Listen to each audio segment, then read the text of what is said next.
Okay, so let me start this one with a little story. Okay, so back when I worked in magazines, I became very skilled, as you might imagine, at creating content and writing to a tight deadline. Now, deadlines are actually a publishing term. It basically means the story has to be published by this time or it's essentially dead. It doesn't matter anymore, it's yesterday's news. And when I first moved from my first job, um, which was I was a deputy features editor on a magazine, into my second job, which was again another magazine but run very differently. It was run like a very fast paced news desk style environment. I realized very quickly that things that used to take me a day to do, I could actually turn around in a couple of hours if I really focused my mind. And nothing really focuses your mind than a terrifying boss.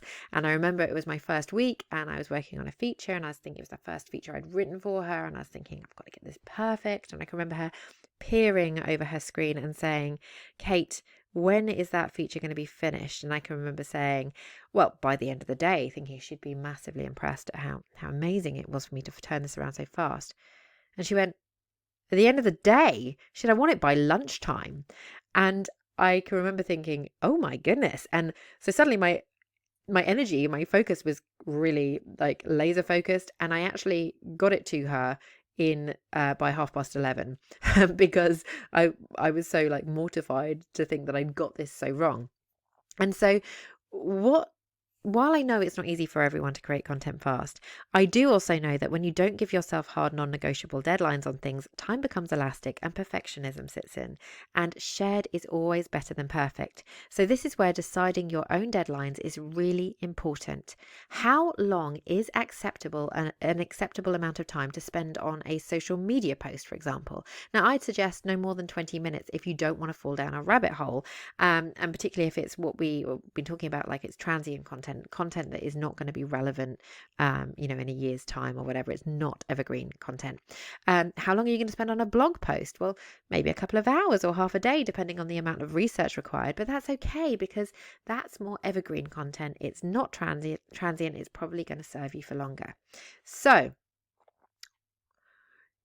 how do you kind of set deadlines and get accountable? So, the first thing you need to do is you need to decide how much time you can afford to spend on individual pieces of content and stick to them.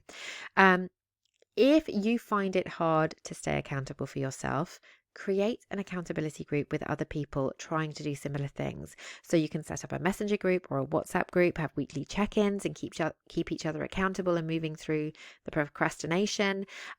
When I was doing my YouTube videos, I actually had a group. There was a group of 4 of us and we would meet every single week and we'd go through the process together. And then we had like a deadline which we had to have everything delivered by.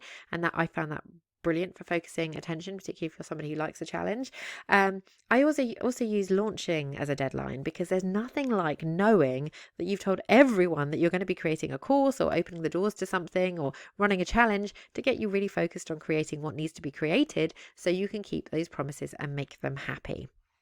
Okay, so this is really important. Accountability, time frames, deadlines. Make them, commit to them, and get help. Buddy up with people to help keep you accountable if you're not very good at keeping yourself accountable. In the next video, we are going to talk about other ways which are kind of going to help you save time, but also make your content go further. So I'll see you in the next video.